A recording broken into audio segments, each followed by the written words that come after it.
Single பசங்க அப்படின்ற show இப்போ பார்த்தீங்கன்னா ரொம்ப ரொம்ப ட்ரெண்டிங்காக பேசப்பட்டு வருது. அதுக்கு காரணம் அதில் வர காட்சிகள் தான். படத்தையே மிஞ்சுற மாதிரி தான் சில காட்சிகள் இருக்குன்ட்டு நெறைய பேர் சில விமர்சனங்கள கொடுத்துட்டு வராங்க. இந்த நிலையில தான் கூமாப்பட்டி தங்கப்பாண்டி அண்ட் சாந்தினி. ஸோ இவங்க 2 பேர் தான் ரொம்ப ரொம்ப ட்ரெண்டிங். இப்போ இவங்க 2 பேரும் சேர்ந்து ஒரு விஷயத்த பண்ணியிருக்காங்க. அது என்னன்ட்டு வாங்க இந்த வீடியோவில் பார்க்கலாம். அதுக்கு முன்னாடி நம்ம சினி சமூகம் சேனலை சப்ஸ்கிரைப் பண்ணாதவங்க மறக்காம சப்ஸ்கிரைப் பண்ணிட்டு பக்கத்தில் இருக்க பெல் ஐக்கானையும் மறக்காம ப்ரெஸ் பண்ணிடுங்க. கூமாப்பட்டி தங்கப்பாண்டி ஏங்க அப்படின்ற ஒரே வார்த்தையால் ஃபேமஸ் ஆனார். இவரை பற்றி நம்ம ஆல்ரெடி படிச்சிருக்கோம், பார்த்துருக்கோம். ஸோ சாந்தினியை பற்றியும் நம்ம நிறைய சொல்லியிருக்கோம். இந்த நிலையில் சாந்தினி பார்த்திங்கன்னா அவர் கூட வந்து அவங்க ஊருக்கு போகிறேன் அப்படின்ற மாதிரியான டாக்ஸ்லாம் போயிட்டு இருந்த நிலையில் உண்மையாலே அவங்க ஊருக்கும் போயிருக்காங்க. ஸோ ஒரு இன்டர்வியூவில் கூமாப்பட்டி தங்கப்பாண்டி என்ன சொல்லியிருப்பாருன்னா, நான் ரொம்பவே தனிமையில் இருக்கேன், எனக்கு தனிமை வந்து ரொம்பவே கஷ்டமாக இருக்குது, நான் வந்து இவங்க கூட வந்து இருக்கணும்னு ஆசைப்பட்றேன், எங்கள் ஊருக்கு கண்டிப்பாக இவங்க வருவாங்க, ஒரு வாரத்துக்கு அப்புறம் நீங்கள் எல்லோரும் பாருங்கள், வந்து ஒரு வாரம் இருந்து சாப்பாடெலாம் எனக்கு செஞ்சு போடுவாங்க, ஊட்டி விடுவாங்க, கண்டிப்பாக எல்லாருக்கும் ரொம்ப பிடிக்கும் பாருங்கள் அப்படின்ற மாதிரியான பேசியிருப்பார்.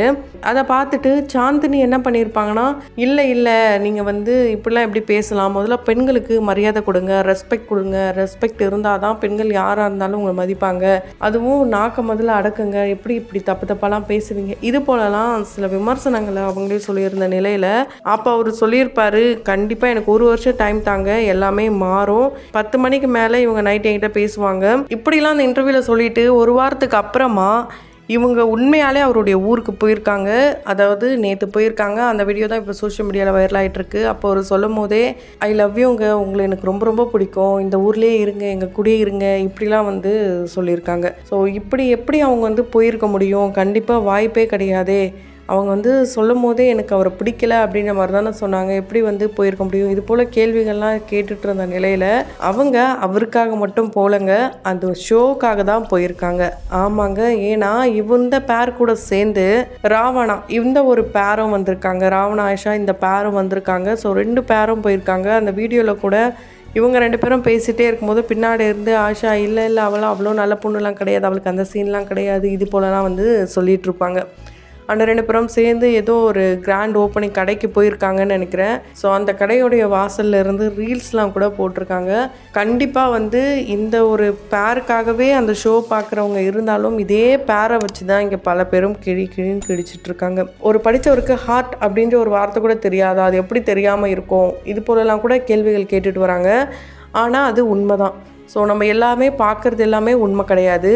ஷோக்காகவும் அண்டு நிறைய டிஆர்பி வரணும், வியூஸ் வரணும் அப்படின்றதுக்காக கூட சில பேர் சில விஷயங்களை பண்ணுறாங்க. அந்த மாதிரி தான் இவர் வந்து இன்னசென்ட் மாதிரி ஆக்ட் தான் பண்ணுறாரு. ஏன்னா இவர்கிட்ட பேசும்போது ரொம்ப நல்லாவே தெரியும் இவர் எந்த அளவுக்கு ஒரு தெளிவான பர்சன் அப்படின்றது நமக்கு ரொம்ப நல்லாவே தெரியும். அவர் புத்தகங்களை எந்த அளவுக்கு வாசிக்கிறாரு, இது எல்லாத்தையுமே நம்ம பார்த்துட்டு தான் இருக்கோம். ஸோ இப்படி இருக்கும்போது எப்படி வந்து இவங்க இப்படி சொல்ல முடியும்? இதெல்லாம் வந்து ரொம்ப பெரிய ஒரு விஷயமாக தான் இருக்குது. ஒருத்தரை ப்ரொஜெக்ட் பண்ணோன்னா எப்படி வேணாலும் ப்ரொஜெக்ட் பண்ணலாம் அப்படின்றது தான் இப்போ இருக்கிற மீடியாவாக இருக்குது. ஏன்னா வியூஸ் வரணும், நீங்கள் இப்படியே பேசுங்க அப்படின்ட்டு அவர் ஏதோ ஒரு கொள்கைக்காக அந்த வீடியோஸ்லாம் போட்டுட்டு இருந்தார். அவர் வந்து குற்றாலத்துக்கு கூட்டிகிட்டு போகலை, அவங்க ஃப்ரெண்ட்ஸ் 150 ரூபா டிக்கெட் எடுக்க முடியாது அப்படின்ற காரணத்துக்காக வாசல்லையே வந்து பஸ்ஸில் அப்படியே வெளியவே நிறுத்திட்டு இவர் தனியாக தன்னந்தனியாக விட்டு தவிக்க விட்டுட்டு போயிட்டாங்க. அதனால தான் அவர் சபதம் எடுத்திருப்பார், நாங்கள் வந்து இதுக்கப்புறம் இந்த ஊரையே நான் எந்த அளவுக்கு ட்ரெண்ட் ஆக்குறேன் பாரு, வேர்ல்டு வைடாக பேச வைக்கிறேன் பாரு அப்படின்னு அவர் பேசியிருப்பார். அதனால தான் கூமாப்பட்டியை கூவி விற்கிற மாதிரிலாம் பேசியிருப்பார். ஸோ இப்போது அந்த ஊருக்காக இவர் போட்ட வீடியோ மூலிமா அந்த ஊருக்கே பல நன்மைகள்லாம் வந்திருக்கு.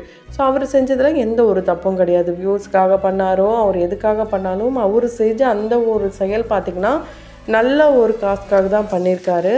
உண்மையாலே அதை பார்த்து பெருமை பண்ணணும். ஆனால் அதை அப்படியே எங்கேயும் பண்ணுங்கள், எல்லா இடத்துக்கும் எல்லா வீடியோக்கும் ஏங்கன்ட்டு. ஸோ அந்த மனுஷனை பார்த்திங்கன்னா இவர் தான் இப்படி தான் இருப்பார் இவர் அப்படின்ட்டு பார்க்குற எல்லாருக்கும் ஒரு மைண்ட் செட் இப்படி தான் அப்படின்ட்டு தோண வைக்கிற வகையில் தான் அவரை வந்து அந்த டிவியில் ப்ரொஜெக்ட் பண்ணுறாங்க.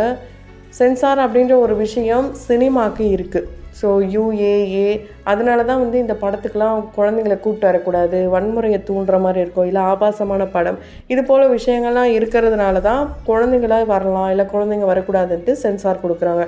அப்படி இருக்கும்போது நம்ம வீட்டில் பார்க்குற டிவியில் எல்லாரும் குடும்பமாக உட்காந்து பார்த்துட்ருப்போம். அதில் சின்ன குழந்தைங்க இருப்பாங்க, பெரியவங்க இருப்பாங்க, புதுசாக கல்யாணமானவங்க இருக்கலாம். இப்படி எல்லா பேருமே அந்த டிவியை பார்க்க தான் செய்கிறோம். அந்த மாதிரி இருக்கிற நிலையில் நம்ம எல்லாருமே ஒரு பாட்டை பார்க்குறோன்னா ரசித்து பார்ப்போம். அதே மாதிரி தான் ஒரு ஷோ. ஸோ இந்த ஒரு ஷோவை ரசித்து பார்க்குறோமா இல்லைனா முகம் சுழிக்க வைக்கிற வகையில் இருக்கான்னு கேட்டிங்கன்னா ரெண்டுமே கலந்த வகையில் தான் இருக்குது. ரீசெண்ட் டைமில் ரீக்ரியேஷன் அப்படின்னு சொல்லி ஒவ்வொன்றத்தையும் க்ரியேட் பண்ணியிருந்தாங்க.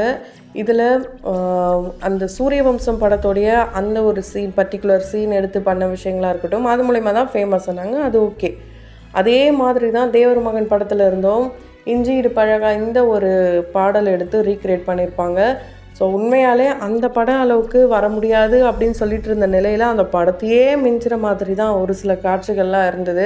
ஸோ எல்லாருமே இதை பார்த்துட்டு நிறைய விமர்சனங்கள் கொடுக்க ஆரம்பிச்சிட்டாங்க. ஸோ நீங்கள் எதுக்காக இந்த ஷோ பண்ணுறீங்க, அவங்களுடைய டேலண்ட் என்னன்றது அவங்க இன்ஸ்டாகிராம் மூலியமாகவே காட்டுறாங்க. அப்படி இருக்கும்போது அந்த ஷோவில் அப்படி என்னத்தை நீங்கள் காட்டுறீங்க, இப்படியா தவறாக காட்டுவீங்க, எத்தனை பேர் பார்க்குறாங்க, இப்படிலாம் இந்த ஷோக்கு விமர்சனம் வந்துட்டு இருந்த நிலையில் தான் நம்ம வீட்டு மாப்பிள்ளை அப்படின்னு சொல்லி ஒரு கான்செப்டோட இப்போ பொண்ணு கேட்டு வரலாம், அதாவது இப்போ மக்கள் பார்க்குறாங்களா, அப்போது குடும்பமாக ஐக்கியமாகணும் அப்படின்னு சொல்லி தான் இந்த ஒரு எபிசோடை நடத்துனாங்க. ஆனால் இந்த எபிசோட்லேயும் பார்த்தீங்கன்னா தங்கப்பாண்டி இந்த கையிலலாம் சிலம்பெல்லாம் சுற்றி அது மூலயமா பொட்டுலாம் எடுத்து சாந்தினிக்கு வச்சுருப்பாரு. சாந்தினி ஒரு இன்டர்வியூவில் ஓப்பனாகவே சொல்கிறாங்க, உன்னை எனக்கு பிடிக்கல அப்படின்ற மாதிரி சொல்லியிருப்பாங்க. உண்மையை சொல்லப்போனால் தங்கப்பாண்டியால் சாந்தினி என்ன தான் இண்டஸ்ட்ரியில் இருந்தாலும் ரொம்ப ஃபேமஸ் ஆனது இந்த ஒரு ஷோ மூலயமாவும் இவராலும் தான். இப்போது இவங்க 2 பேரும் சேர்ந்து அவருடைய ஊருக்கே போயிருக்காங்க. அது அவருக்கு ரொம்ப பெருமையாகவும் இருக்கும், சந்தோஷமாகவும் இருக்காம். கண்டிப்பாக இவங்க 2 பேருமே அடுத்த லெவலுக்கு போனால் மேரேஜ் தான். அது கூடிய சீக்கிரம் நடந்துன போல இருக்கேன்ட்டு பல விமர்சனங்கள் வந்துட்டுருக்கு. ஆனால் இது இவங்க சும்மா ஷோக்காக மட்டுமே தவிர மற்றபடி பர்சனலாக யாரும் எதையுமே எடுத்துக்கக்கூடாது. அதுக்கப்புறம் விட்டுட்டு போயிட்டா இப்படி ஆயிடுச்சுன்ட்டு அது தேவையில்லாமல் ஒரு கான்ட்ரவர்சிக்குள்ளாகும். ஸோ ஒரு ஷோவாக பார்க்கணும், அந்த ஷோ நடத்துகிறவங்க அதை ஒரு ஷோவாக நடத்தணும். அதை விட்டுட்டு தேவையில்லாமல் இவங்கள சேர்த்து வைக்கணும் அவங்கள சேர்த்து வைக்கணுன்ட்டு பல விஷயங்கள்லாம் கூட பண்ணிகிட்ருக்குங்க.